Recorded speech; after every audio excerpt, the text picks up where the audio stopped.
aquí por el, Sí, por el ordenador. es que te quieren entrevistar un momentito del paro.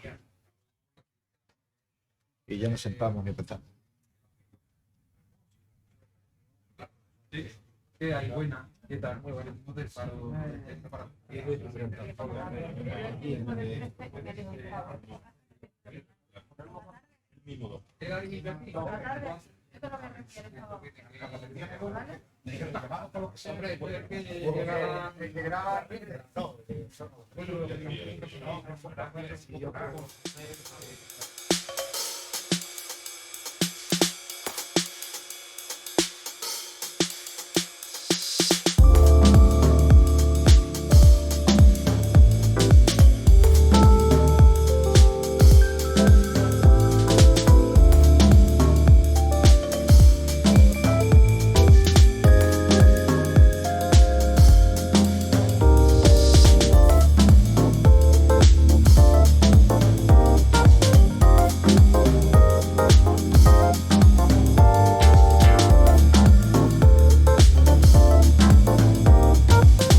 no es la portada mía.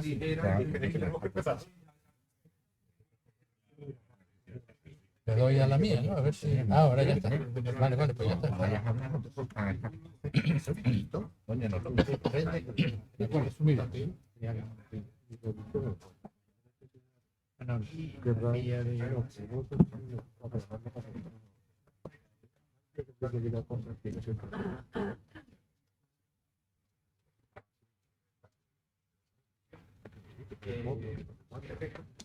Eso es parte se ha cuidado bastante con el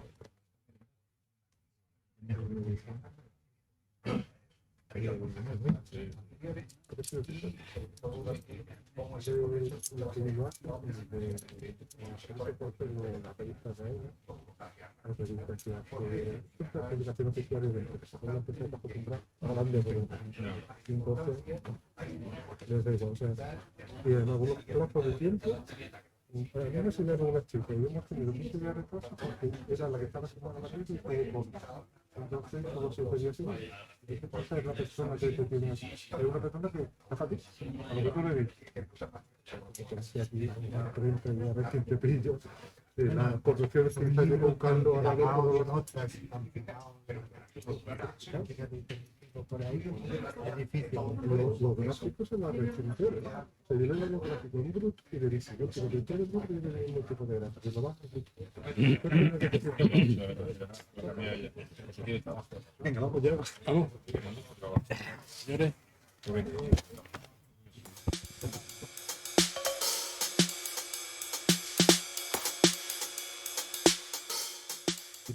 El tema de... Bueno, empieza Fernando y empieza, ¿vale? El tema de...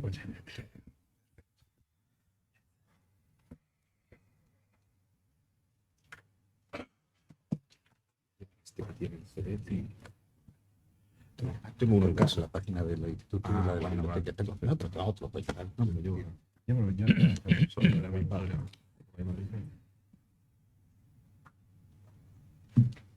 Buenas tardes, sean todos bienvenidos a esta presentación del libro de la acta de la 20ª Jornada de Historia de Ceuta, que lleva como título La transición política en Ceuta, el norte de África y el estrecho de Gibraltar.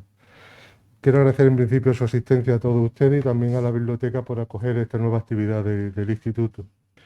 Nos acompañan para hacer la presentación 4 miembros del instituto, y no me equivoco porque los 4 son miembros del instituto, aunque uno ejerce ahora otras labores de representación de la ciudad. Nos acompaña José Antonio Alarcón Caballero, que es director de la biblioteca de esta biblioteca pública y también director del Instituto de Estudios Ceutíes. Don Carlos Rontomé, que también es miembro del instituto y actualmente es el consejero de Educación y Cultura de la Ciudad Autónoma de Ceuta. Don José María Campos, decano de la sección de Ciencias Sociales del Instituto de Estudios Ceutíes, y don Adolfo Hernández, también miembro del instituto. Como ustedes saben, desde hace ya bastante tiempo, quizás sea la actividad más longeva que se realiza en Ceuta en materia cultural, el instituto viene desarrollando una serie de jornadas de historia en las que hemos tratado temas muy diversos. Una de las principales motivaciones que nos llevó a hacer esta actividad ha sido intentar dar a conocer la historia de esta tierra en muy diferentes aspectos y una muy variada cronología. Se trata simplemente de ofrecer al lector, al interesado, un material con el que luego puedan elaborar conclusiones que sean relevantes tanto para nuestro presente como para nuestro futuro. En este caso abordábamos un tema, yo creo que de gran interés, como es el de la transición política, y fruto de esta jornada es el libro que presentamos hoy.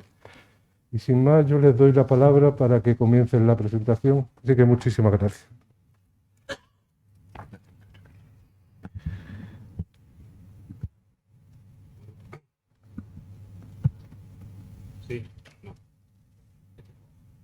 Este es al revés.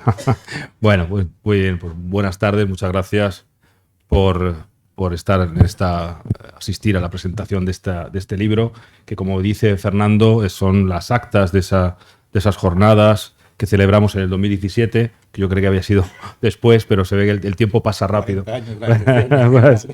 Que efectivamente se llevaron a cabo estas jornadas, pues conmemorando los 40 años de las primeras elecciones democráticas en el 77. Bueno, yo le voy a contar un poco, cuál fue mi participación en este libro, en estas jornadas. Fui invitado por José Antonio Alarcón, que entonces era decano de la sección de Historia del Instituto de Estudios Ceutíes. Es un tema, la parte de la transición política, bueno, no era un tema que yo hubiese tratado específicamente, pero sí que me había fijado en otros trabajos en lo que era la dinámica de los partidos locales en Ceuta. Y entonces, bueno, pues orienté esta presentación mía, la orienté precisamente a los partidos de ámbito local, al localismo en Ceuta. ¿Qué diferencia durante ese periodo de la transición? ¿Por qué me fijé ¿por qué me he fijado en otros trabajos en el localismo? Bueno, pues porque desde el punto de vista politológico y de otros aspectos, el localismo en Ceuta es muy distinto, o ha sido muy distinto al que ha ocurrido, al que sucedía en otros lugares del Estado, ¿no? En otros lugares del resto de España. La gran diferencia que tenía, ya no, pero sí que tuvo durante sus inicios las corrientes, lo que es los partidos de ámbito local, la gran diferencia que tenía con respecto a otros lugares de España, especialmente durante la transición, fue una forma, el localismo no representaba o no pretendía liderar o no pretendía promocionar las diferencias locales, sino que el localismo de Ceuta lo que pretendía era ser más España. Es decir, la gran diferencia con respecto a otros partidos de ámbito local, otros partidos de tipo regional que comenzaron a florecer en España una vez que falleció, una vez que terminó la dictadura, la gran diferencia es que los partidos locales de Ceuta lo que pretendían era eso, no era marcar diferencias, no era esa exaltación de lo local, sino precisamente buscar un encaje mejor, un mayor encaje, una mejor reconocimiento de Ceuta como parte de España. ¿Por qué surge así este localismo? Pues precisamente porque cuando se inicia el periodo de transición, bueno, una vez que se produce el final de la dictadura, hay una serie de circunstancias desde la entrega del Sáhara a otras circunstancias que introducen dentro de la población de Ceuta una cierta sensación de, digamos, no digo abandono, pero sí una percepción de no estar suficientemente atendidos por parte de las fuerzas políticas. De hecho, durante esos años precisamente es cuando surgen corrientes que dentro de varios, no solamente dentro de la izquierda y de la derecha española, surgen propuestas directamente de entreguismo, de pensar, de promover la entrega de Ceuta y de Melilla a Marruecos, o digamos, poner en duda su españolidad. No solamente lo hace desde el ámbito de la izquierda, ya lo había hecho el PC, el Partido Comunista, que además mantiene esa línea hasta el año 85, creo recordar, sino también el Partido Socialista también introduce dudas. Alfonso Guerra declara en esos años, en el 77, si no recuerdo mal, llega a declarar que está claro que las poblaciones de Ceuta y Melilla son españolas, pero no así sus territorios, no lo tienen tan claro. Hay declaraciones similares de Serra, por ejemplo, también dentro del Partido Socialista, en el sentido de que no están convencidos de que los territorios sean españoles, si las poblaciones. Desde el Partido Andalucista surgen, Alejandro Rojas Marcos hace declaraciones en el mismo sentido, muy parecidas, incluso llega a hablar de que Ceuta y Melilla son un problema, pero no con la cuestión autonómica, cuando se inicia el periodo preautonómico, que no son un problema, es decir, son un problema para España, no para Andalucía, es decir, negando pues el vínculo con Andalucía que tenía Ceuta y Melilla, ¿no? En fin, y eso por el lado de la izquierda. Por el lado de la derecha sucede algo parecido. Recordemos que Fraga crea un partido, inicialmente Reforma Democrática, si no recuerdo mal, y en Gotza, que es se publica un libro, el Libro Blanco, en el cual llega a hablar incluso de introduce también esa posibilidad de solucionar. Habla de solucionar el problema, o entiende que es un problema de Ceuta y Melilla con respecto a Marruecos, como habría que solucionar el problema de Gibraltar con respecto al Reino Unido, es decir, compara las dos situaciones que son absolutamente distintas, ¿no? Entonces, con ese espacio, con la prensa, en aquel momento, con la prensa a nivel nacional, en una línea parecida, tanto hay publicaciones del País que son muy llamativas, que provocan además un rechazo fuerte en la ciudad. Ellos, yo no estaba aquí, pero ellos lo han vivido y saben lo que me refiero. Es decir, hubo movilizaciones, el Faro de Ceuta fue un abanderado dentro de la prensa local en el sentido de repudiar las declaraciones o los artículos que se publicaban en prensa nacional. Hubo un famoso artículo de Triunfo también. Es decir, había un ambiente en ese periodo de la transición, un ambiente, digamos, de duda, por decirlo de forma suave, de dudas sobre la continuidad o sobre la viabilidad de Ceuta como parte de España, ¿no? Surgían esas esas dudas, ¿no? Y por eso el localismo, cuando comienza a fraguarse esos partidos locales, precisamente surgen para contrarrestar eso. Es decir, son unos partidos locales que lo que pretenden es eso. Más, yo lo digo no sé si lo digo en el artículo, es eso, ser más España, ¿no? Hay el caso concreto de algunos partidos locales, como por ejemplo Acción por Ceuta, que se crea precisamente, que ahora vuelve a aparecer otra vez en la actualidad el nombre de ese partido. Acción por Ceuta se crea precisamente como una respuesta o como dentro de la derecha, pues, después de las declaraciones del partido de Fraga, ¿no? Es decir, agrupar el voto conservador en una formación desligada, estaba ligada o estaba relacionada con el partido de Fraga. De hecho, es la misma Gotza la que hace los estatutos de Acción por Ceuta, o sea que hay una relación entre ellos, pero desligándose de la figura, en este caso, de Manuel Fraga, precisamente por poner en duda o por introducir esa duda con respecto a la relación Ceuta-España, ¿no? Por eso digo que esa es la parte en la que me centré en el libro. El localismo, que ya no está en este capítulo, lo termina precisamente en los años, cuando ya antes de las primeras elecciones, vamos, del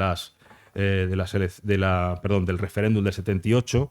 Las últimas de las que hablo es del 77, o sea que realmente solamente se trata pues las elecciones del 77, las elecciones, hay unas generales de tipo constituyente y luego las municipales, ¿no? Y ahí queda esta parte. El localismo luego tiene una continuidad durante un tiempo, hasta el año 95 aproximadamente, que sigue teniendo mucha fuerza en la ciudad. Es un localismo que continúa en esa idea, es decir, una idea relacionada con ser más España y con un encaje, que es otro de los problemas que también hablo en el capítulo, es decir, el encaje de Ceuta dentro de la organización territorial, que surge también en ese momento, cuando hay una negativa de los parlamentarios andaluces a que forme parte, hay una negativa a que forme parte del futuro ente preautonómico andaluz. Bueno, pues ese encaje, esa necesidad de encaje dentro de la organización territorial continúa reflejada en el localismo hasta el año 95 prácticamente, que es cuando, a partir de ese momento que se aprueba el Estatuto de Autonomía, pues el localismo, entendido como ese localismo que nace durante el periodo de transición, pues comienza a decaer y aparece otro tipo de localismo.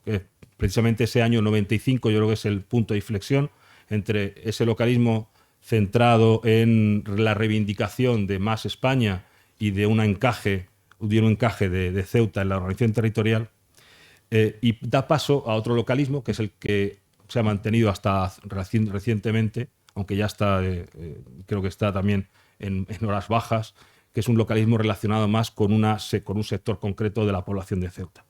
Es decir, que tiene unos rasgos culturales y religiosos determinados, ¿no? Que empieza precisamente en el año 95, es decir, cuando uno de las líneas del localismo decae, pues aparece esas corrientes localistas que son distintas, que no tienen nada que ver, no tienen que ver con esa reivindicación de encaje, sino tienen que ver con la reivindicación de una población concreta, de una parte de la población concreta de España.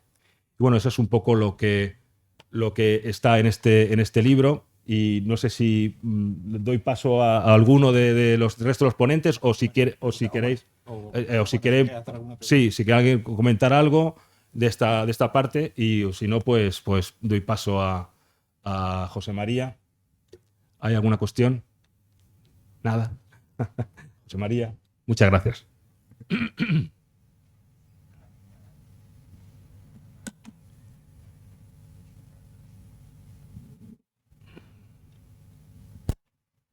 Bien. ¿Ahora? Sí. Hay veces que cuando se retrasa la publicación de un libro o bien la presentación, los autores se quejan porque ha pasado de moda el tema y ya no tiene actualidad, ha perdido actualidad. En el caso de mi trabajo en este libro de Adolfo Suárez y Ceuta, pues yo creo que es al revés, es decir, vuelve a tener... vuelve a tener actualidad el tema, sí. Entonces, porque en realidad me voy a centrar sobre todo en las relaciones España-Marruecos durante la época de Adolfo Suárez. Y por tanto veremos que el tema pues, nos puede servir un poco de información en estos momentos, e incluso habría sido conveniente que los que toman decisiones respecto a la relación España-Marruecos se leyeran un poco lo ocurrido anteriormente, los hechos anteriores, ¿no? Porque en Ceuta todas las incidencias de las relaciones de España con Marruecos tienen consecuencias, todas. Y lo veremos a través de los siguientes minutos, porque tenemos también un espacio de tiempo limitado, ¿no? La verdad es que desde que ocurre la independencia de Marruecos se empiezan a producir incidentes con España.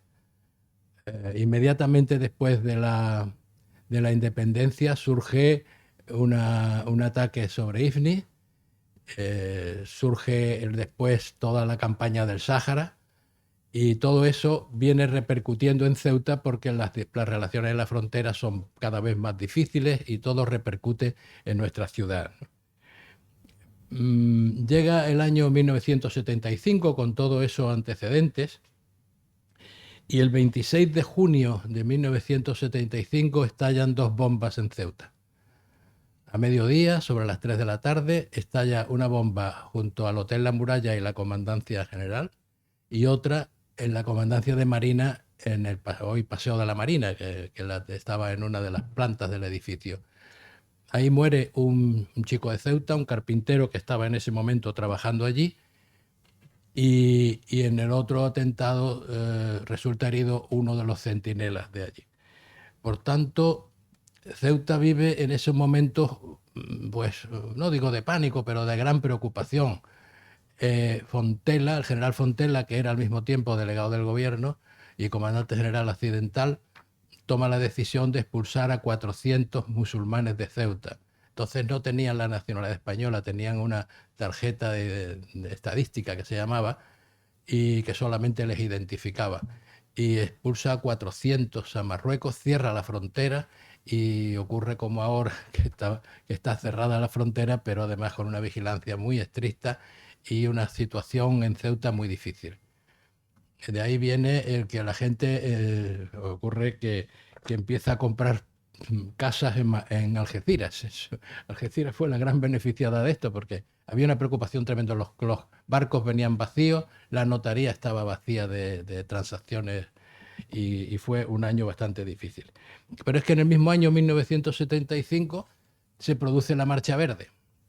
Se produce la Marcha Verde, e igualmente eso tiene repercusiones en Ceuta. La Marcha Verde, que se organizaron con miles de camiones, de ambulancias, de tal, pero los servicios de información españoles no consiguieron advertir de lo que estaba ocurriendo, y aquello fue realmente difícil y termina en los acuerdos de Madrid, que ya todos conocemos, ¿no? Ese año 75 muere también Francisco Franco, con lo cual se crea otro momento de indecisión, que no se sabía qué iba a ocurrir realmente, ¿no? Yo recuerdo que cuando estaba eso el fallecimiento de Franco, todo el mundo trataba de unirse a la familia y tal, porque no se sabía realmente qué podía ocurrir, ¿no? De manera que el año 75 en Ceuta, esos 3 acontecimientos que acabo de decir fueron realmente importantes, ¿no?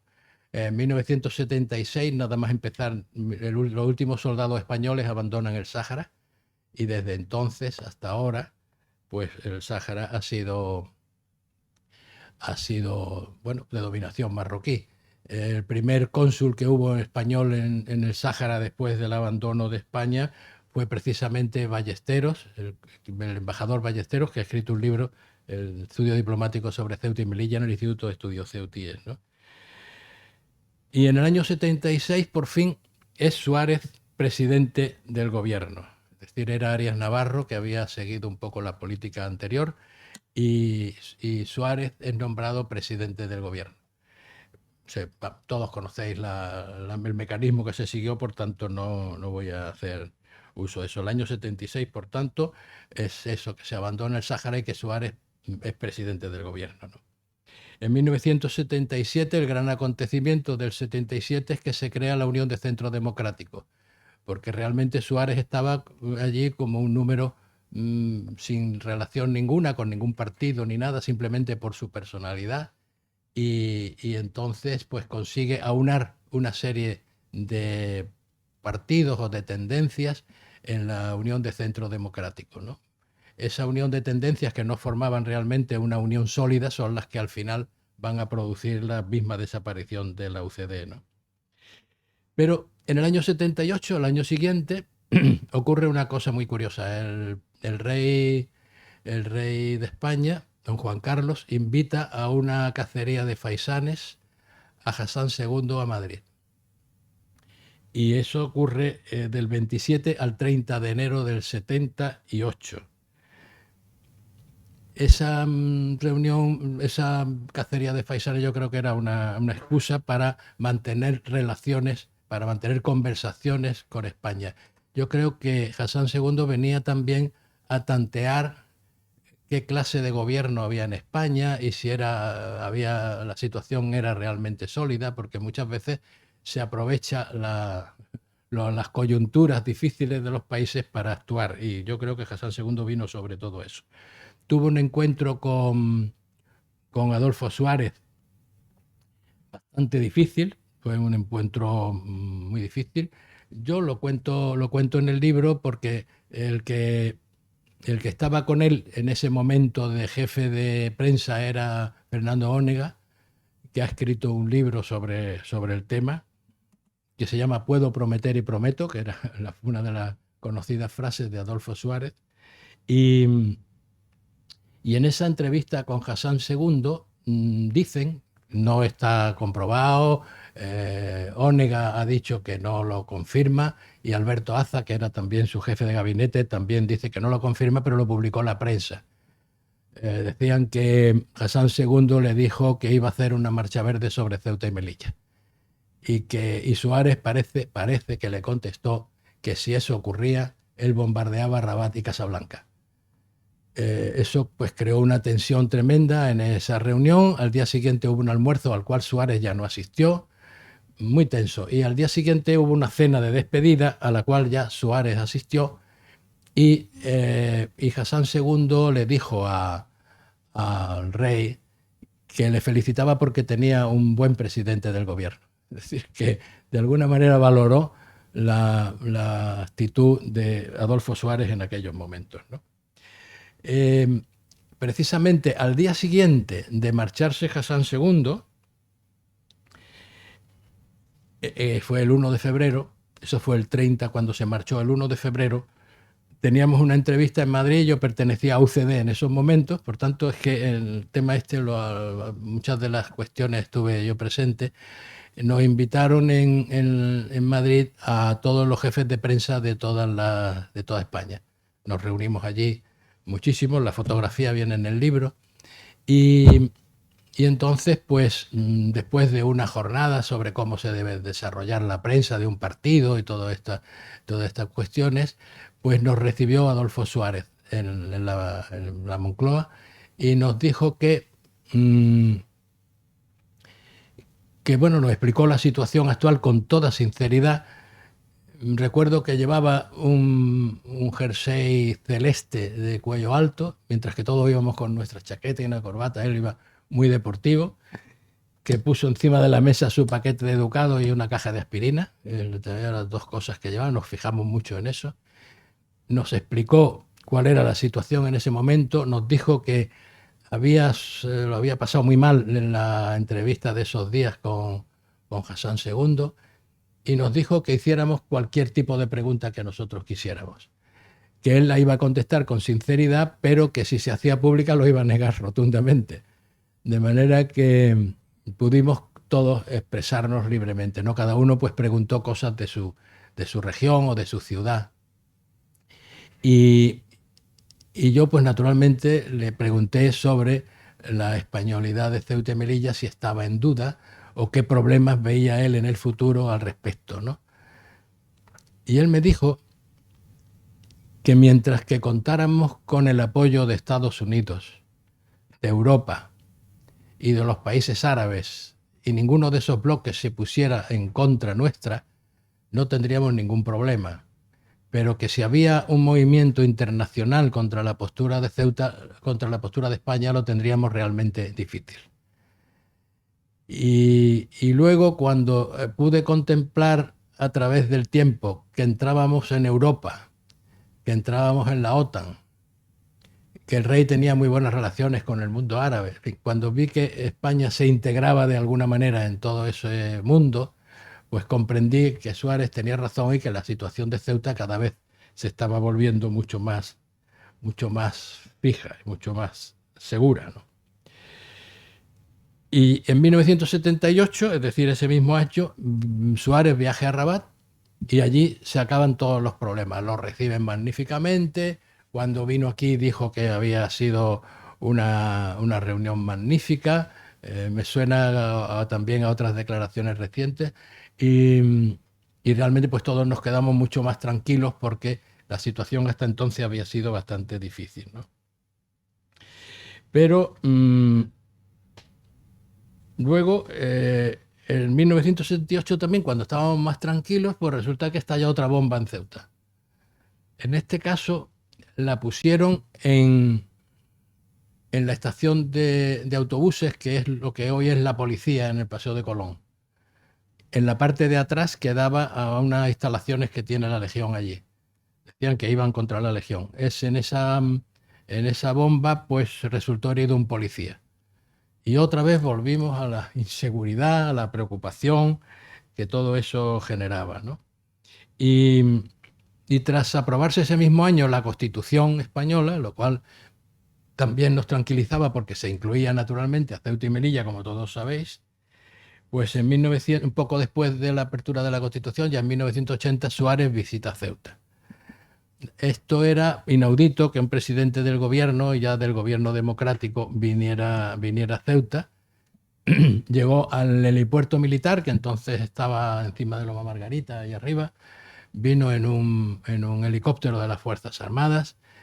Y también era un momento muy difícil desde el punto de vista militar. El gobierno había legalizado el Partido Comunista y había sectores en el ejército que no estaban de acuerdo con la política. Vino Gutiérrez Mellado con él y se reunió con los mandos del ejército, tuvo unas reuniones estuvo en la Cámara de Comercio con nosotros, tuvo una cena en el ayuntamiento, firmó en el Libro de Oro, es decir, que fue una visita muy, muy interesante, ¿no?, para todos nosotros, ¿no? Hubo dos anécdotas que las cuento porque yo estuve presente, que es que entre otras cosas inauguró la Casa del Mar. Casa del Mar, que está en el paseo, en el muelle Cañonero Dato, ¿no?, al final a mano derecha. Inauguró la Casa del Mar. Entramos allí, y yo estaba en ese acto, y cuando estaba quitando una placa que está todavía allí puesta, pues resulta que se desprendió un cristal de la baranda del edificio, se desprendió y le dio a un periodista en el hombro y cayó justo al lado de Suárez, con lo cual nos dimos todos un susto tremendo. Los servicios de seguridad inmediatamente subieron a ver qué había ocurrido. Lo llevaron a un rincón y lo protegieron, y luego se vio que el edificio estaba recién construido y había un defecto de instalación y se había... Pues nada, volvió todo a la normalidad. Adolfo Suárez pronunció su discurso y tal, y cuando íbamos a salir se apagó todo el edificio.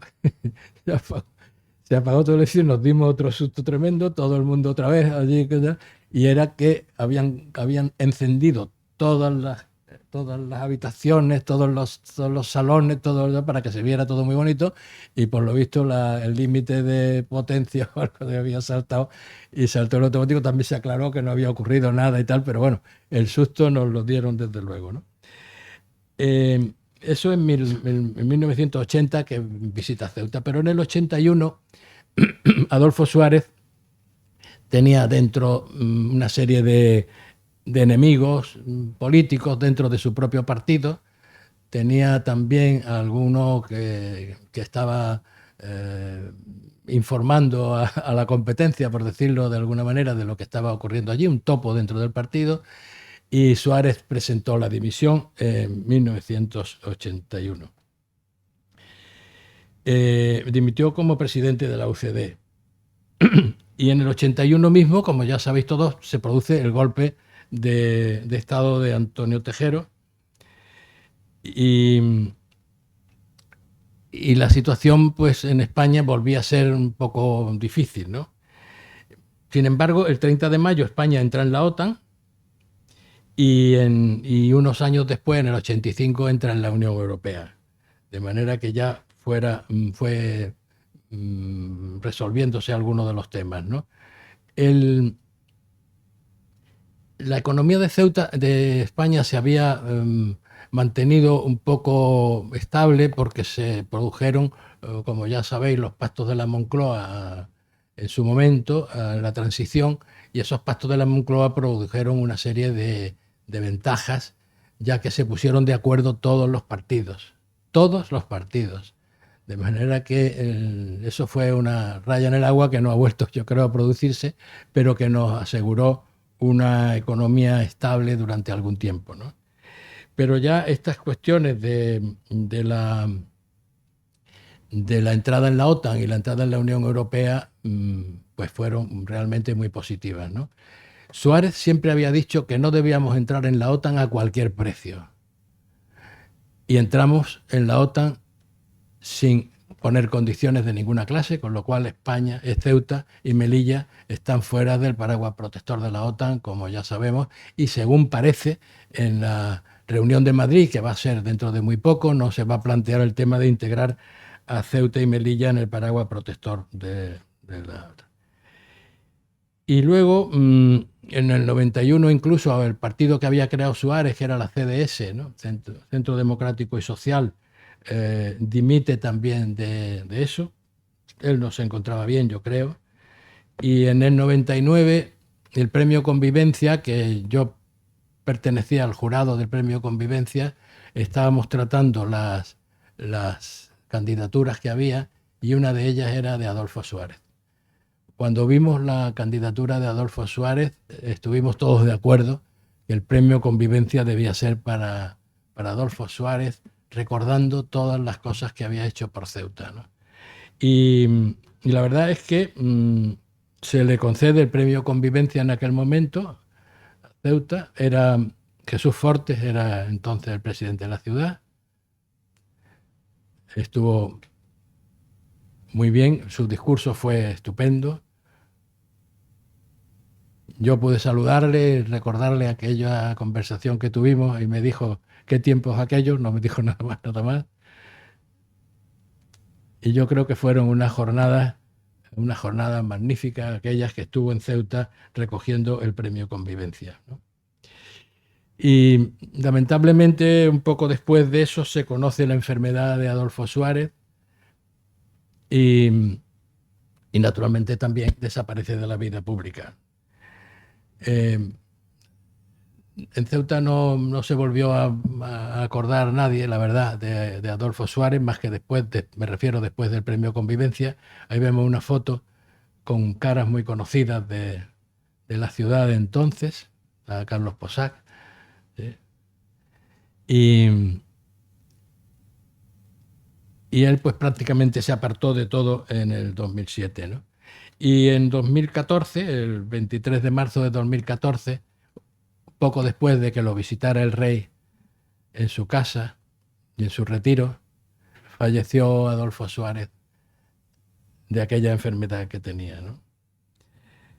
Y inmediatamente después, de 2014, en el mismo 2014, esta biblioteca lleva su nombre, el nombre de Adolfo Suárez, lo cual me pareció un acierto tremendo, ¿no? Porque realmente yo conocí a Adolfo Suárez como una persona totalmente segura de que Ceuta y Melilla pertenecían a España y que no eran negociables de ninguna manera.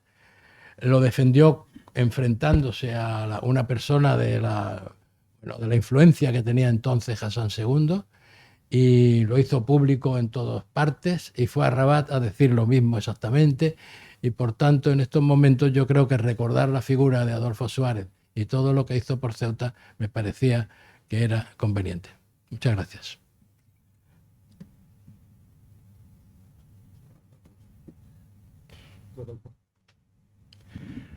Buenas tardes a todos.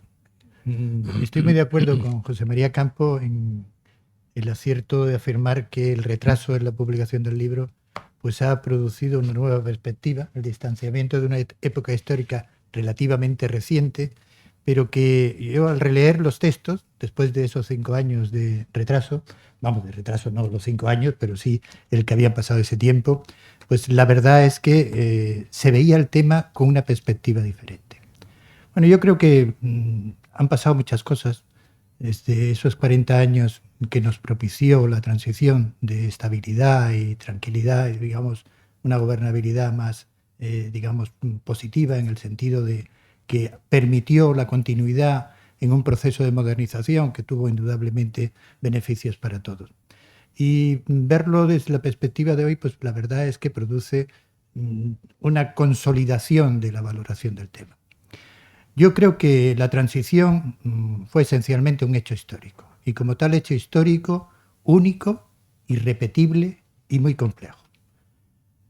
La característica más especial que tuvo ese hecho histórico, yo creo que fue, y muchos historiadores coinciden en el mismo, en el gran sentido de la realidad que se tuvo por una mayoría de los españoles en aquel momento. Porque se fue muy consciente de lo que se podía hacer y de lo que no se podía hacer.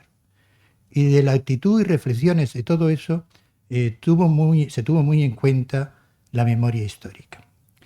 Y por recordar algún hecho en esa situación en donde no todo estaba previsto, ni todo estaba, digamos, consolidado, sino que fue un proceso muy complejo, tremendamente complejo, donde las voluntades se fueron conformando en, digamos, perspectivas muy complejas y complementarias, pero como hecho, digamos, muy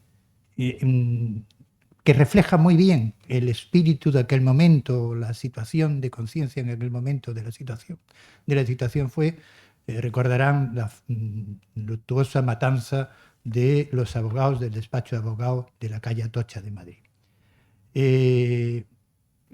La capilla ardiente de los abogados, había también personas que pasaban por allí, que habían llevado al despacho y todos resultaron asesinados con una sangre fría tremenda, pues se instaló la capilla ardiente en el Colegio de Abogados, que tiene su sede en el Palacio de las Salesas, donde está el Tribunal Supremo, que está junto a la Plaza de París, que a su vez está junto a la Plaza de Colón. Bueno, el día del entierro, el día siguiente del entierro, allí se reunieron entre la calle Génova, la Castellana, Recoletos, la Plaza de Colón y demás, cientos de miles de personas. Fue impresionante. Y yo recuerdo de esos hechos que te quedan grabadas en la memoria y que la memoria lo fija y no como los restos de los hechos, el silencio que allí se mantuvo. Incluso en el momento en que las consignas y los gritos al pasar los féretros el camino de su entierro sonaban como con sordina. Había, digamos, un ambiente de una conciencia que tenía presente en lo que era la memoria histórica. Nosotros llevamos casi 2 siglos de sangres, de conflictos, de rencores.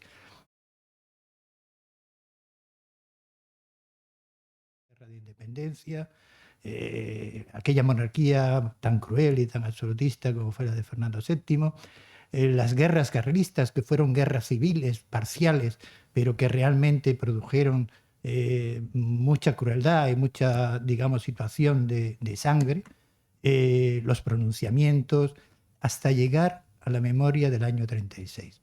Y yo creo que eso estaba clavado en todos. O sea, el ideal de la transición, la filosofía de la transición, cuajó en el ni rencor ni sangre. Había que superar de alguna manera aquella estela de conflictividad sangrienta que vivíamos los españoles y que necesitaba un borrón y cuenta nueva, necesitaba un acuerdo de volver a empezar para poder seguir caminando todos juntos.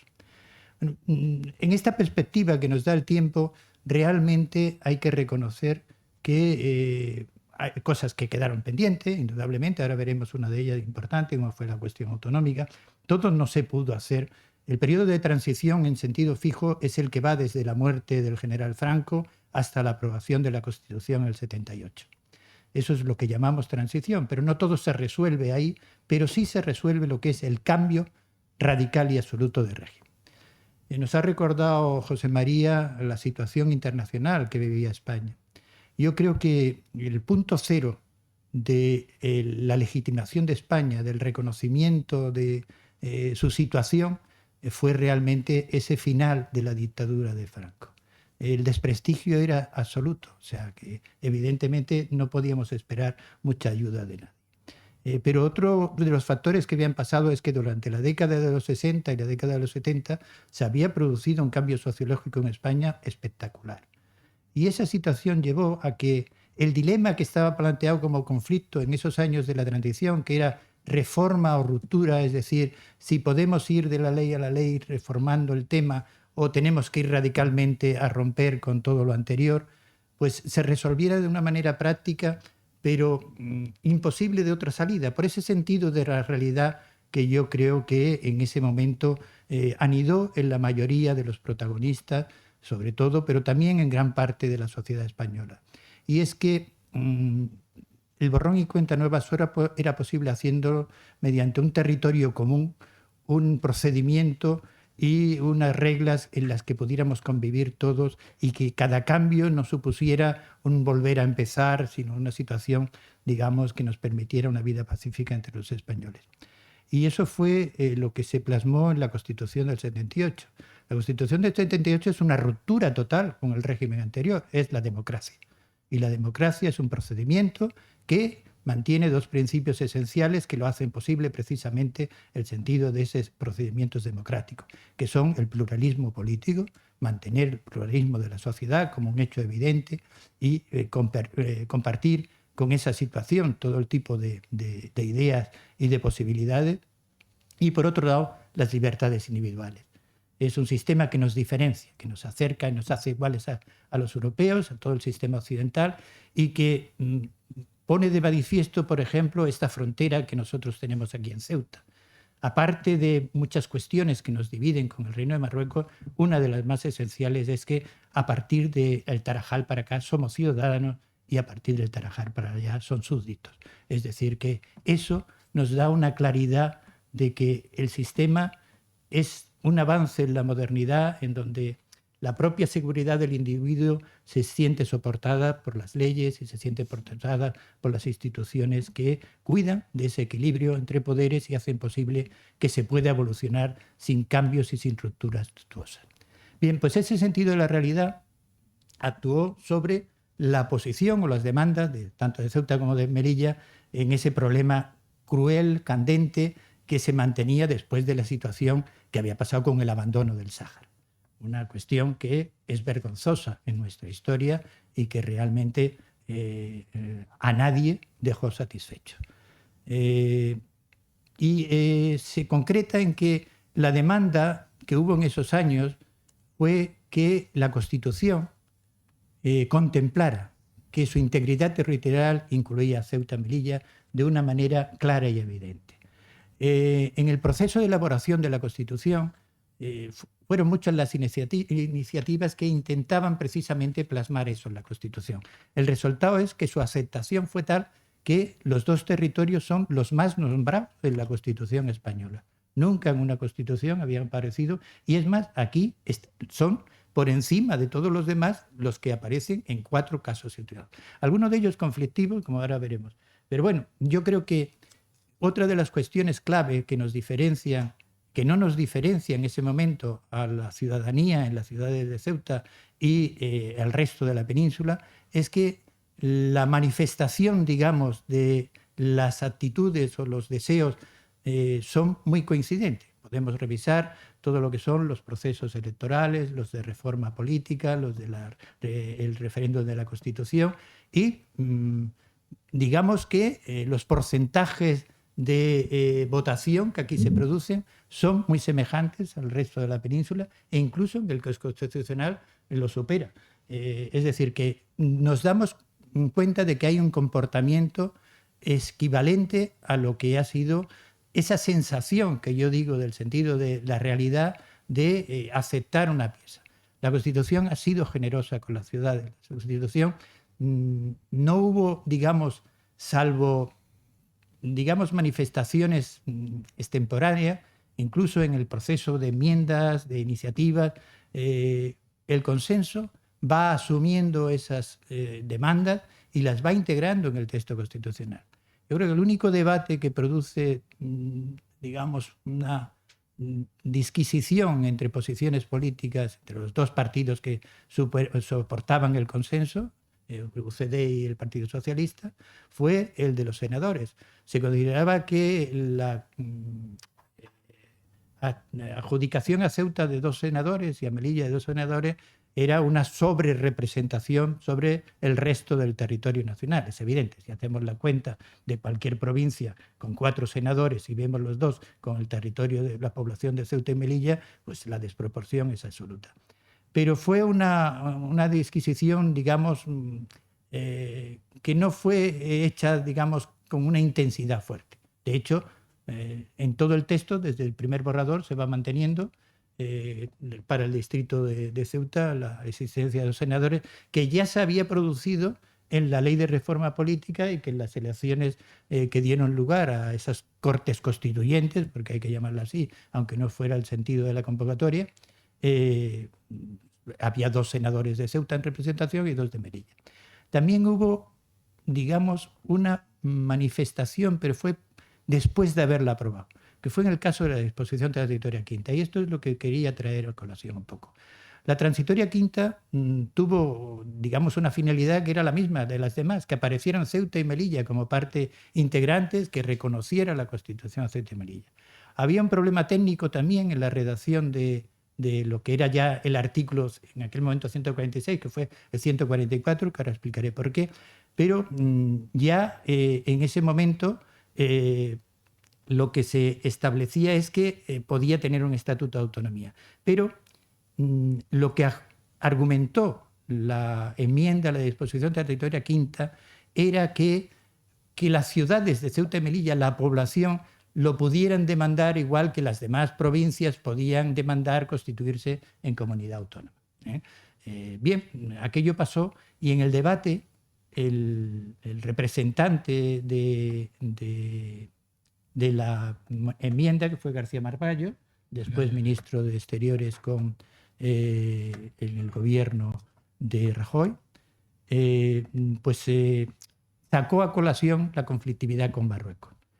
Y Peces Barba, que era el ponente en la Comisión de Asuntos Constitucionales, pues le dijo que ese no era el sentido del voto que habían hecho los socialistas, porque era un asunto de plena soberanía y por lo tanto no tenía cabida los intereses internacionales del exterior, que no tenían por qué estar presionando a la voluntad nacional en las Cortes Generales.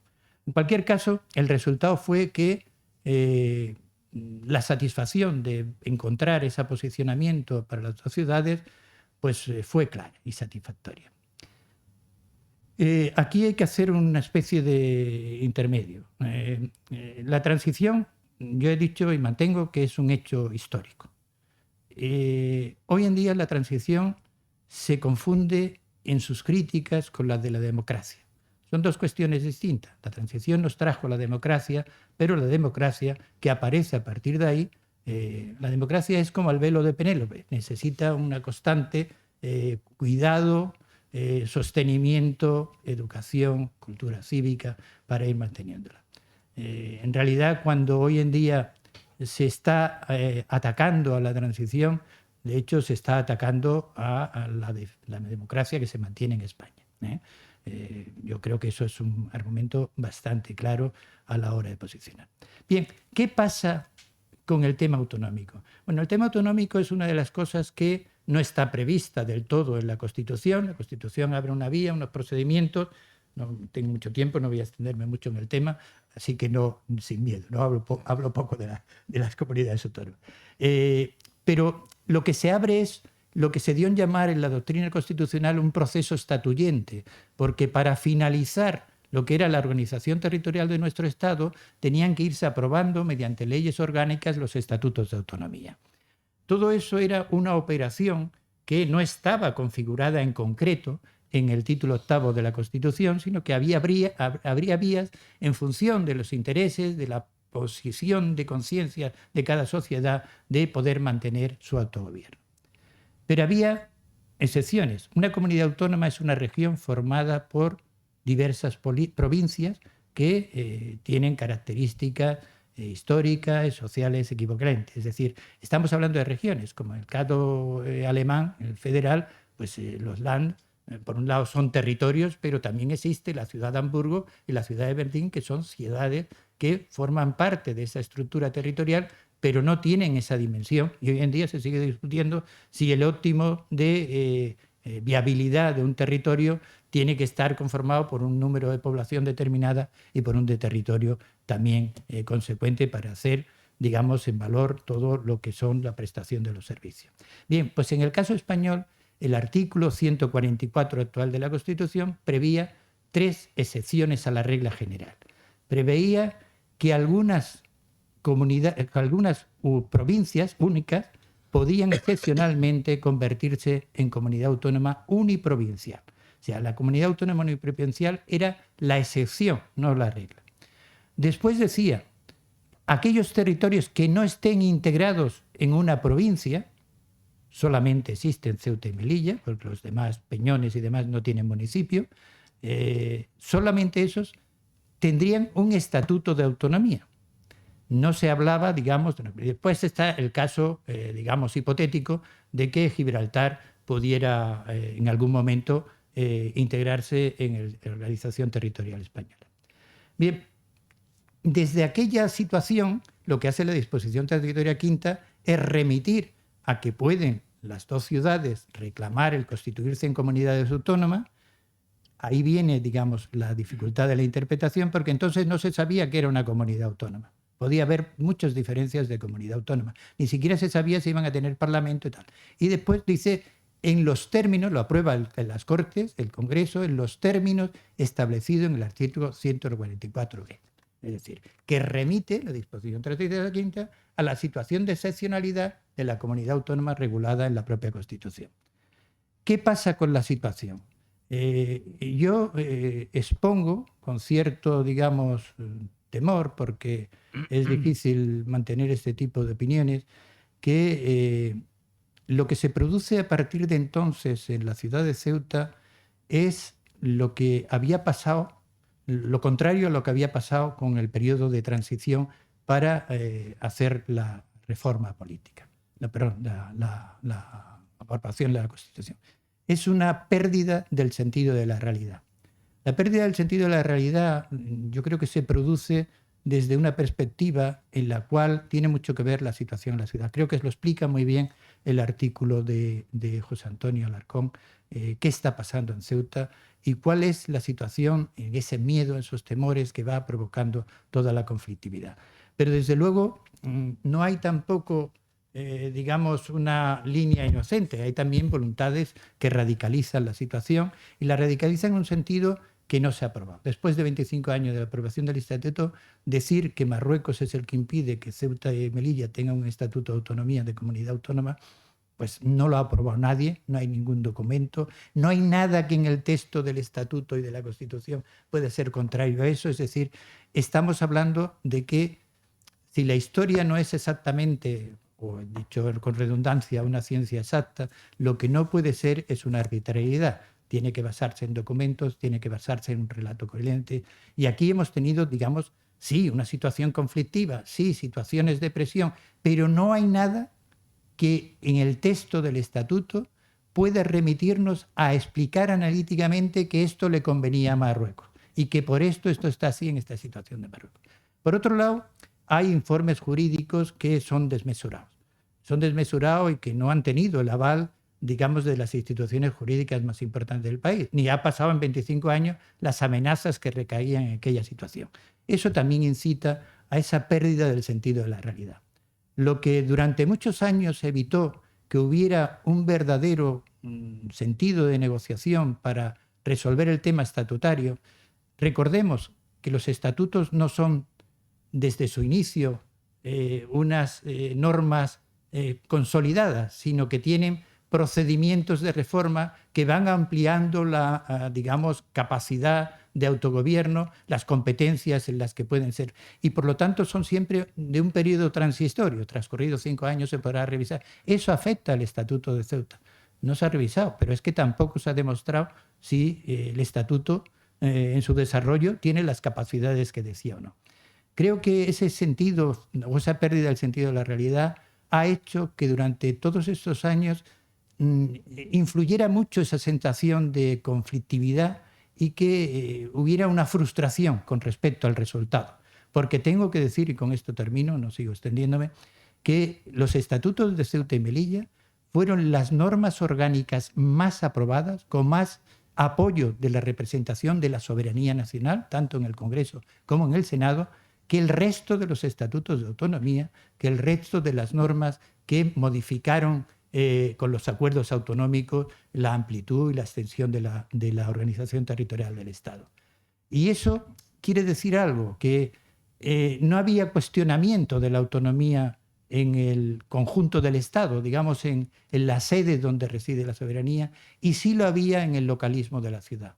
En esa situación que había ido consolidándose y que perdió el tren de tener los estatutos en la primera época, de haber aprendido, como aprendieron todas las demás comunidades autónomas, a autogobernarse mediante un procedimiento participativo en el que se iban desarrollando y compartiendo las experiencias, no solo normativas, sino organizativas, y el desfase, cuando se aprobó ya el estatuto, todo ese tren había pasado, las comunidades ya estaban consolidadas y aparecían como, digamos, algo que no era de la, digamos, práctica global de esa organización territorial del Estado, pero sí que lo fue y tuvo ese proceso que a mi entender ha limitado lo que después, aunque no sea el único factor evidentemente, porque cada, digamos, protagonista en cada época pues tiene realmente su responsabilidad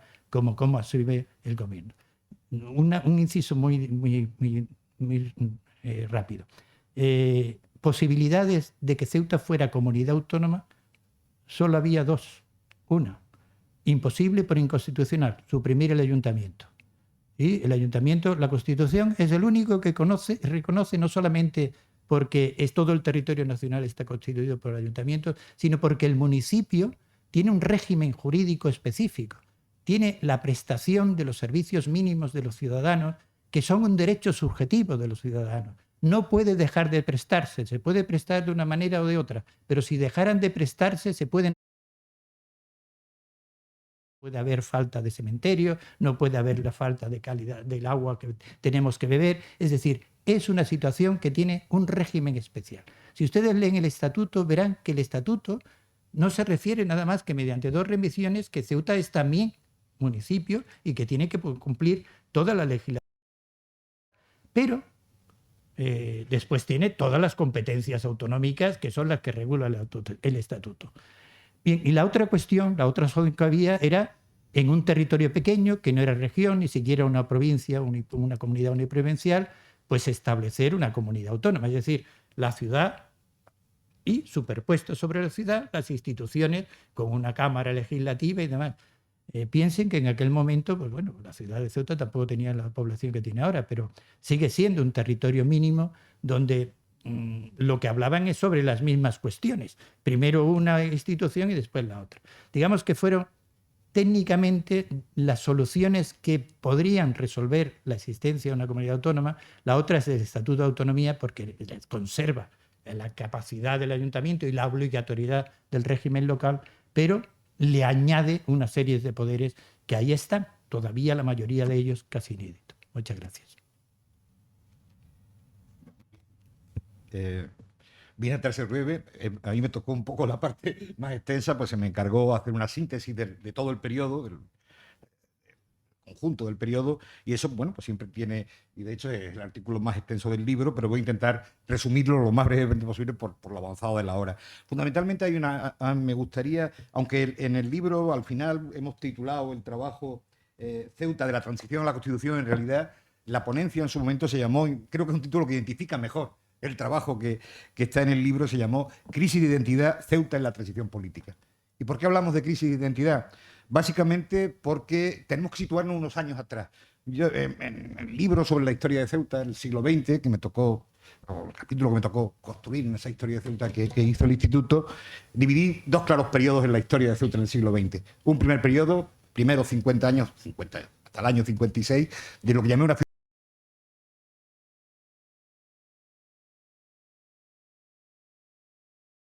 y una ciudad a la defensiva que empieza a aparecer a partir del año 56, independencia de Marruecos, 1960, primero la autorización de la FASI del Gran Marruecos, 1960 la reivindicación en la ONU y en los organismos internacionales. La ciudad se va situando poco a poco a la defensiva, pero es verdad que hay una circunstancia histórica que permite a partir del 63 que esto se relaje un poco, dos circunstancias fundamentalmente. Una, el llamado Pacto de Barajas. Hassan II y Franco acuerdan distender las relaciones, básicamente porque Marruecos necesita distenderlas porque acaba de entrar en conflicto con la Argelia independiente, que acaba de independizarse, y por lo tanto tiene que cerrar frentes. Y lo que hace es pacificar las relaciones con España para enfrentar su crisis de la Guerra de las Arenas en aquel momento, y en Ceuta se da otra circunstancia. Ha surgido a partir del plan de estabilización del 59, básicamente, lo que hemos venido a llamar la economía del bazar. Una que consistía en la conocéis todos, los peninsulares que venían a comprar a la ciudad, amparándose en los precios, los márgenes de precios tan importantes que, pues, dada la situación fiscal de la ciudad, se podían permitir los artículos. Esa Ceuta, que duró casi 20 años, 59, 60, hasta precisamente el año 75, aproximadamente, fue la Ceuta que muchas generaciones, los que nacieron entre los 40 y los 60, en la que yo me encuentro, hemos idealizado siempre como la Ceuta ideal, la Ceuta que tenemos siempre como referente imaginario, ¿no? En ese sentido, 1965 fue un terrible impacto, y por eso la crisis de identidad. De pronto, esa ciudad que había vivido unos años de bonanza económica, pero porque no solo la economía del bazar, el Estado expandió la administración estatal durante esos años, se generaron enormes inversiones públicas que no se habían podido hacer los años anteriores, y el puerto funcionaba en aquellos años de una forma importante, ayudando a la economía local. Había una industria local también que fue luego desapareciendo. En fin, había una serie de circunstancias que hicieron que la ciudad fuera la ciudad ideal esos 20 años, de la Belle Époque, si queréis llamarlo de alguna manera, el imaginario ideal de la ciudad ceutina. El 75 fue un gran impacto. El 75 significa, yo lo he llamado un año de pesadilla e incertidumbre. De pronto, en el 73 empieza la crisis del petróleo, que empieza a poner en cuestión el modelo de la economía del bazar. Se activa de nuevo la reivindicación marroquí, que tiene que ver básicamente con la reivindicación del Sáhara, pero instrumentalmente van a activar de nuevo la reivindicación. Se produce la crisis del Sáhara, la Marcha Verde, que fue una verdadera amenaza, o se vio como una amenaza en la ciudad. Los atentados terroristas, lo ha citado ya José María, no me detengo en ellos. Y, por supuesto, la crisis sucesoria. España, además, tiene que cambiar de régimen. Van a hacer un nuevo Estado. ¿Y cuál va a ser el papel de Ceuta en ese Estado? Además, por primera vez se oyen voces no solo marroquíes, también españolas. Importantes lobbies de presión marroquíes, empresariales, de medios de comunicación. El País y la SER, por ejemplo, sin ir más lejos en aquellos años. Podéis leerlo y repasarlo. Yo lo leía a menudo, ¿no? Medios de presión, como decía, políticos, una parte importante de la izquierda española apostaba, si no por la recesión, por lo menos por una negociación, y encima, bueno, esto vamos adelantando, bien, se produce una pérdida masiva de la confianza en la ciudad. Por lo tanto, estamos en esa crisis de identidad. La ciudad tiene una gran desconfianza ante el nuevo régimen. ¿Qué va a pasar? ¿Cómo nos vamos a anclar en el nuevo Estado que están haciendo? Hay un primer periodo átono, el periodo que es el gobierno Arias. Ceuta sigue pareciendo la misma ciudad franquista de siempre. Si leéis la prensa y seguís la actividad política, etcétera, continuismo y estancamiento. Esa es la palabra para decirlo en poco, ¿no? Existe una gran debilidad de la posición democrática en Ceuta. Cosa que no pasaba en todos los lugares. No es que en todos los lugares fuera muy fuerte, pero en Ceuta era extremadamente débil. Sencillamente, el carácter militar de la ciudad, la inexistencia de un movimiento obrero importante, la inexistencia del movimiento estudiantil, que tampoco existía, el fácil control político y social de la ciudad, una ciudad pequeña, donde los aparatos represivos eran bastante eficaces y por lo tanto la debilidad de la oposición democrática era extrema. Prácticamente empiezan a hacer justo a partir de la muerte de Franco, muy lentamente. Está claro que en ese panorama solo cabía la hegemonía política y social de la vieja furocracia proveniente del movimiento y de los sindicatos verticales, que es la que va a tomar el protagonismo político en este primer momento de la transición. Se va a producir, eso sí, una lucha entre esos sectores. Hay 3 sectores claramente dentro del viejo aparato franquista. Aquellos que se agarran al pasado, en Ceuta representados por Tanco, o por Borges, o por de las Heras, o por algunos más, ¿no? O José Torrado Padre Sánchez, que representaban ese continuismo franquista sin más. Aquellos que querían la reforma del país, pero una reforma limitada, básicamente representada por los que se acercaban a la opción de Fraga, su reforma democrática en aquel momento, que luego sería la coalición de la Alianza Popular, y aquellos que eran un poco más dinámicos, querían una España más europea, más aceptable por Europa en definitiva, que se van a alinear primero en el Partido Popular y más tarde, que fue el embrión del Centro Democrático al que luego desembarcará Suárez. Esas son las 3 claras. ¿Qué sucede? En esa pelea, el continuismo está prácticamente derrotado y hay un error fundamental de la fuerza más conservadora de la reforma democrática de Fraga, y es su libro blanco. El libro blanco admite la posibilidad de negociación de Ceuta y Melilla, y eso, lógicamente, va a ser un mazazo para esa derecha ceutí que se estaba constituyendo y que va a fracasar efectivamente en las elecciones de 67. Hay una gran tormenta política, pues claro, el ataque ya no solo los marroquíes lo reivindican.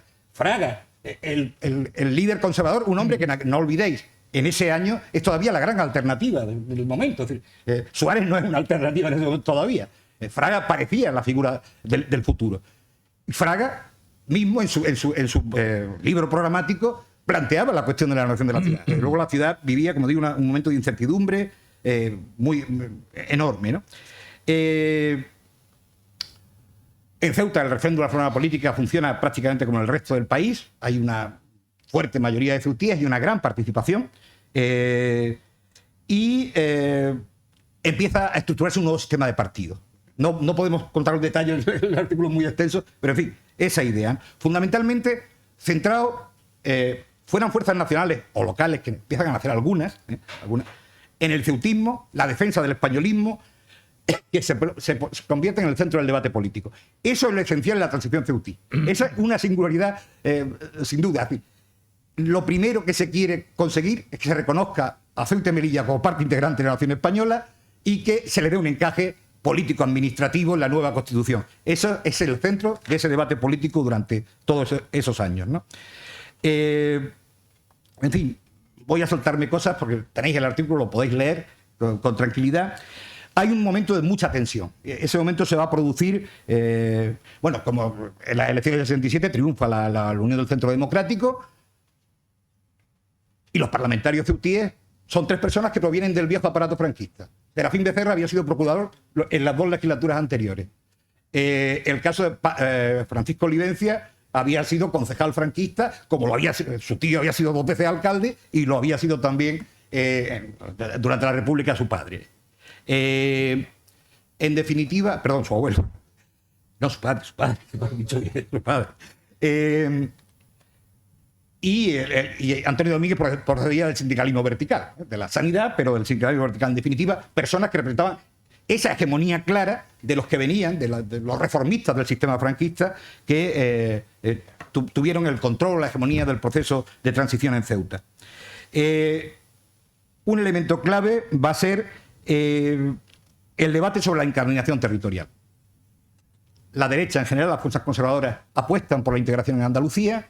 El Partido Socialista, primero por un problema táctico, es decir, si los parlamentarios de Ceuta y Melilla se incorporan, pierden el control del órgano preautonómico andaluz, que era desde luego una cuestión importante para la izquierda en Andalucía. Pero además también arguían otras razones que yo creo que a lo largo tenían razón, y era que los problemas específicos de Ceuta, el régimen económico fiscal especial y todos los problemas tan específicos que la ciudad tenía iban a ser de mucha más difícil resolución en el marco de Andalucía que en el conjunto del Estado español o en relación directa con el Estado español, ¿no?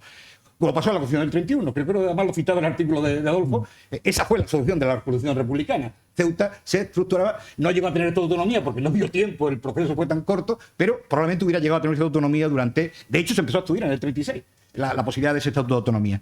En definitiva, esas eran las dos posibilidades de integración territorial. La derecha defendió hasta el final la integración de Andalucía, no fue posible y al final sí aceptó el consenso en el debate constitucional, básicamente, de que el consenso de la transición de la quinta, yo desgraciadamente pienso que es un consenso frustrado, pero bueno, eso es algo que siempre he discutido con Adolfo. Y después de esto, o durante este debate constitucional, se va a producir una cuestión que va a movilizar a la ciudad.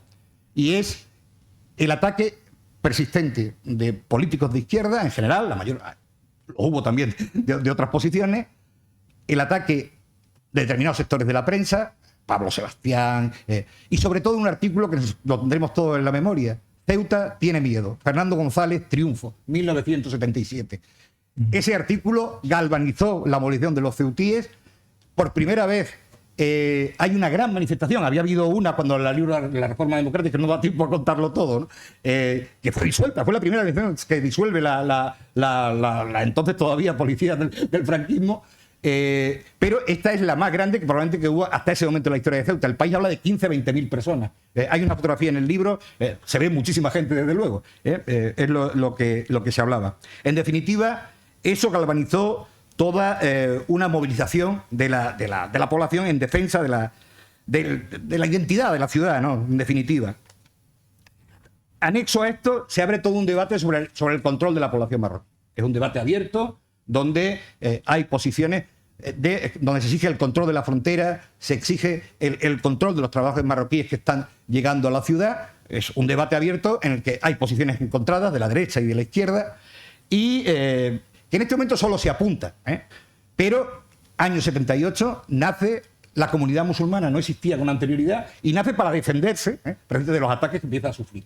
Ahmed Zubairi es el que la encabeza. Es verdad que esta comunidad va a tener luego importancia en la historia de Ceuta a partir de los años 80, a partir de la Ley de Extranjería del 85, donde adquiere fuerza y se movilizan de una forma más... Pero aquí ya está el debate, que forma parte de ese debate de la identidad de Ceuta, ¿no? Sin duda.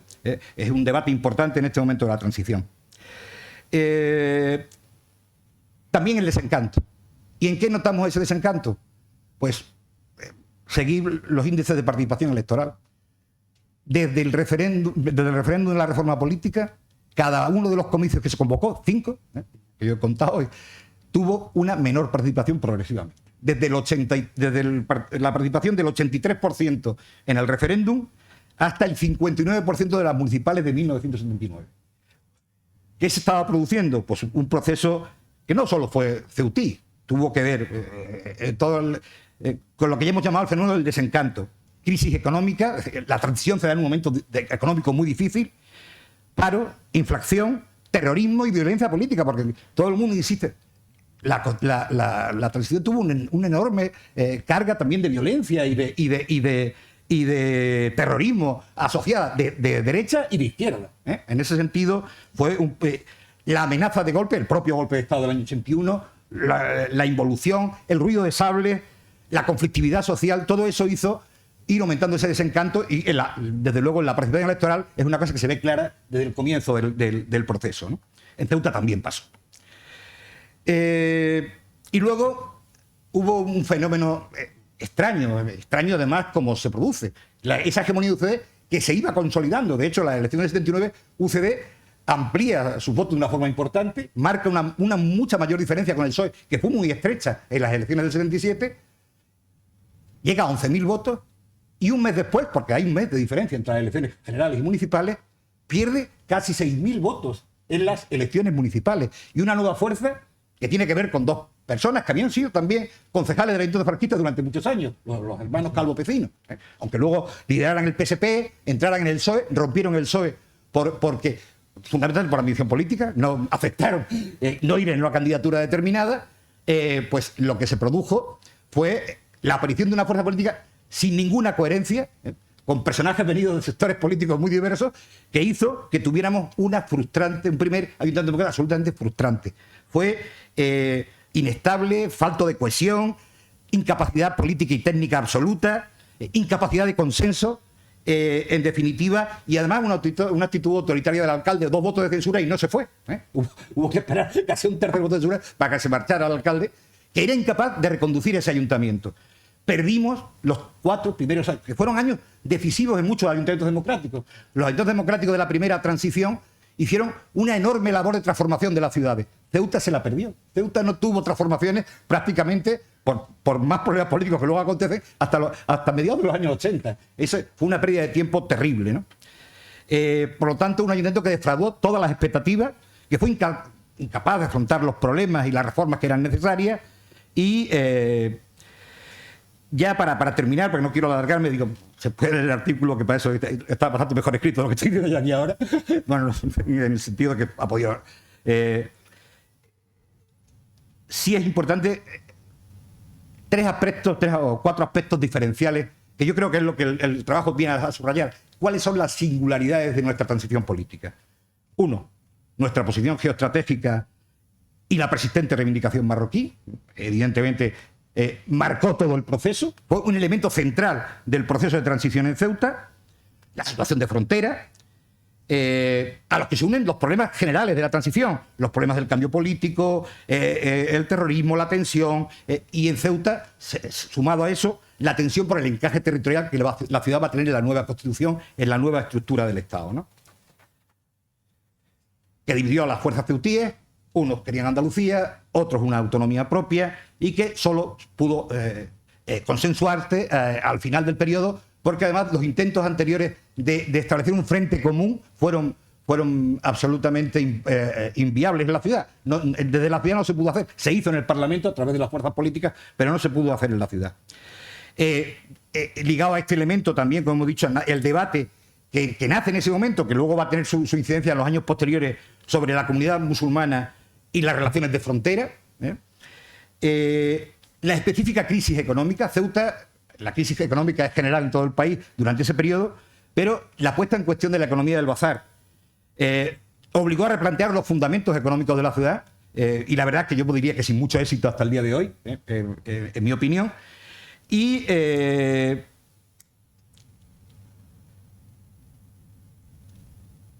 tener en cuenta que en ese momento más se abre el debate de la apertura de la verja. Se va a producir al final, justo a partir de la victoria socialista del año 82, y la integración europea. 2 elementos que incidieron de forma clara en la ruptura del modelo de la economía del bazar, que era un modelo en definitiva coyuntural, que sirvió para unos años y que, pero fue otro de los problemas específicos, claros, que trajo nuestra transición política. Y, por supuesto, otra de nuestras características singulares de la transición ceutí fue la gran debilidad de las fuerzas políticas y sectores sociales que están enfrentados al franquismo, lo que generó una hegemonía clara de los sectores que procedían del viejo sistema institucional del franquismo, especialmente de aquel sector más reformista, es verdad, porque en Ceuta las expectativas del reformismo limitado de Fraga se fueron al garete básicamente por los propios errores estratégicos políticos de Fraga, ¿no? Y fijaros si eso es así. Es decir, todos los parlamentarios, los 2 alcaldes del año 79, incluso el primer alcalde socialista, habían tenido alguna posición en el franquismo. En el caso de los 2 alcaldes, Clemente Calvo y Ricardo, habían sido concejales franquistas durante tiempo. En el caso de los parlamentarios ya lo hemos explicado. Todos los parlamentarios de Ceuta habían tenido cargos institucionales en el franquismo. Y en el caso de Francisco Fray, primer alcalde socialista en la victoria de las municipales del 83, había intentado en las últimas elecciones del franquismo ser concejal por el tercio sindical. Lo que pasa es que no salió elegido, no fue cooptado. Pero sin embargo lo había intentado, con lo cual está clarísimo esa hegemonía de los viejos sectores del franquismo en el proceso de transición. Y por lo tanto eso hizo que durante muchísimo tiempo la administración franquista permaneciera intacta en la ciudad durante muchísimos años, ¿no? Mucho más allá de los años de la transición. En definitiva, yo creo que son los caracteres singulares de la transición política ceutí. Como digo, ha sido un poco atropellado, demasiado rápido. El artículo es muy extenso. Os invito a que lo leáis, que es más ilustrativo que lo que haya podido decir en este momento. Muchas gracias. alguna pregunta, ¿no? Sí, hay preguntas para cualquiera de los... Sí, sí.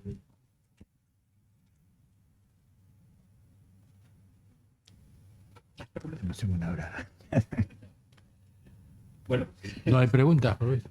pues muchas gracias. Otra cosa, tenéis el libro, en el que habéis venido ya, os vamos a, si alguno no tiene el libro, lo tenéis ahí a la salida. Y además hemos incorporado, con respecto a la propia publicación, porque hubo dos artículos que no se pudieron, porque fueron los dos artículos que enmarcaban, uno, las relaciones hispano-marroquíes en el momento, Miguel Hernando de la Ramendi, uno de los grandes especialistas en la política hispano-marroquí, que estuvo con nosotros en aquella jornada, pero no pudo entregar en su momento su trabajo escrito, y un marco general de la transición que hizo Miguel Gómez Oliver, catedrático de Historia Contemporánea de la Universidad de Granada, miembro también del Instituto de Estudios Ceutíes, y como no se pudieron incorporar al texto de las actas, os hemos puesto un CD donde están todas las conferencias, por si alguno quiere verla o tenéis también los trabajos de Hernando de la Ramendi y de Miguel Gómez Oliver. Nada, muchas gracias. Muy bien.